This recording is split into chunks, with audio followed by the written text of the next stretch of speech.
Emperor আর পেয়নের জন্য কমনার হিসেবে wedding এর অ্যারেঞ্জ করা হয়, যেখানে সবাই অনেক বেশি খুশি ছিল অ্যান্ড ওদেরকে কংগ্রাচুলেশন জানাচ্ছিল।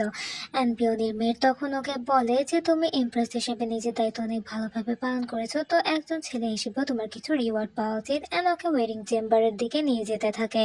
মেয়ের দেন বলে যে তোমার দ্রুত যাওয়া উচিত, এম্পেরর তোমার জন্য অপেক্ষা করছে। পিওনি তখন বলে যে আমি সত্যিকারের ওয়াইফ চেয়েছিলাম।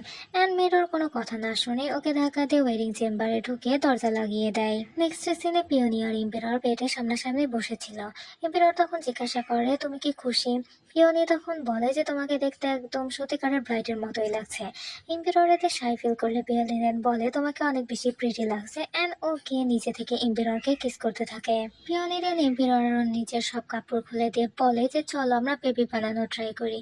এম্পেরর এতে অনেক বেশি ঘাবড়ে যাওয়ার বলে যে তুমি কি সত্যি এমনটা করতে চলেছো? পিওনি দেন বলে কেন নয়। এম্পেরর এতে ওকে থামানোর চেষ্টা করলে পিওনি তখন বলে আমি তো তোমাকে বাচ্চা জন্ম দিতে বলছি না, তুমি কি আমাকে ভালোবাসো না একদমই? পিওনির এমন কথা শুনে এম্পেরর তখন বলে যে আচ্ছা ঠিক আছে, তোমার যা ইচ্ছা তুমি করতে পারো।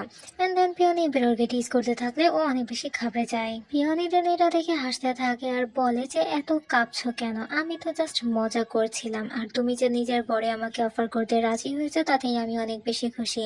এম্পেরর তখন বলে যে আমি তো অনেক ভয় পেয়ে গেছিলাম। এম্পেরর দেন বলে আজকে আমাদের এঙ্গেজমেন্টের পরে যখন হাফ ডে আমি তোমার জন্য অপেক্ষা করছিলাম, তখন বাইরের শোরগোল আওয়াজের মধ্যেও আমি ভেতরে অনেক বেশি লোনলি ফিল করছিলাম। ইভেন তো টাইমটা অনেক বেশি কম ছিল, তবুও আমার অনেক বোরাত লোনলি ফিল হচ্ছিল। আমার এটা ভাবতেই অনেক স্যাড ফিল হচ্ছে যে তোমার এতদিন ধরে কেমন ফিল হয়েছে, তুমি নিশ্চয়ই অনেক বেশি লোনলি ছিলে। পিওনি তখন বলে যে ইমপ্রেসের প্যালেসে তো সবকিছুই ছিল, মেয়েরা ছিল, খাবার দাবার ছিল, আমার সাথে তো মানুষজনও ছিল। এবার তখন বলে যে এইভাবে বাঁচাটা বাঁচা নাই। পিওনি এটা শুনে কান্না করতে থাকে আর বলে যে এই জন্যই আমি তোমাকে সবসময় অনেক মিস করতাম। এম্পেরর দেন পিওনিকে জড়িয়ে ধরলে পিওনি আরো বেশি জোরে জোরে কান্না করতে থাকে। নেক্সট সিনে পিওনি আর এম্পেরর বসে একসাথে চেস করে ওয়াইন খেতে থাকে। পিওনি তখন বলে এটার টেস্ট অনেক ভালো। এম্পেরর তখন বলে যে ফাইনালি আমরা এখন ম্যারিড কাপল। পিওনি তখন ভাবে যে আমরা তো আগে থেকে ম্যারিড কাপল ছিলাম। পিওনি দেন অনেক বেশি হট ফিল হতে থাকলে ও এম্পেররকে ধরে জিজ্ঞাসা করে যে তুমি আমার ড্রিঙ্কে কি মিশিয়েছো।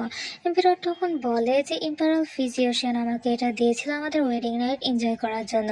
পিওনি তখন বলে বাট এটা অনেক বেশি স্ট্রং। পিওনের এমন ফিল হচ্ছিল যেন ওর পুরো বডি বার্ন হয়ে যাচ্ছে, অ্যান্ড দেন ও এম্পেররকে ধরে কিস করতে থাকে। ওদের দুইজনেরই বডি পুরাই বার্ন করে যাচ্ছিল, অ্যান্ড ওরা নিজেদের ওয়েডিং নাইট এনজয় করতে থাকে। অ্যান্ড ওদেরকে দেখে মনে হচ্ছিল যে ওরা দুজনেই হয়তো বা হিটে চলে গেছে। পিওনের এই সব কিছুতে অনেক বেশি প্লেজার ফিল হচ্ছিল, অ্যান্ড ও এম্পেররকে জেন্টাল হতে বলে। এম্পেরর দেন বলে যে এই ওয়াইনটা অনেক বেশি এফেক্টিভ, আমাদের প্রাইভেটে এমনটা করা উচিত। পিওনি বলতে থাকে আমার এমন ফিল হচ্ছে যেন আমি মরে যাবো। অ্যান্ড নেক্সট সিনে যখন ও টায়ার্ড হয়ে বিছানায় শুয়েছিল তখন ইম্পেরর গিয়ে ওই ওয়াইন আবার খেয়ে নেয়। পিওনি এটা থেকে ঘাবড়ে যায় আর উঠে বসে বলে যে তোমার কি মাথা খারাপ হয়েছে? ইম্পেরর তখন বলে যে আজকে আমাদের ওয়েডিং নাইট, অ্যান্ড আজকে তো আমি তোমাকে প্রেজেন্ট করেই ছাড়বো। অ্যান্ড দেন ও আবার পিওনের উপর ঝাঁপিয়ে পড়ে। অ্যান্ড এভাবে ওদের স্ট্রিমি ওয়েডিং নাইট চলতে থাকে।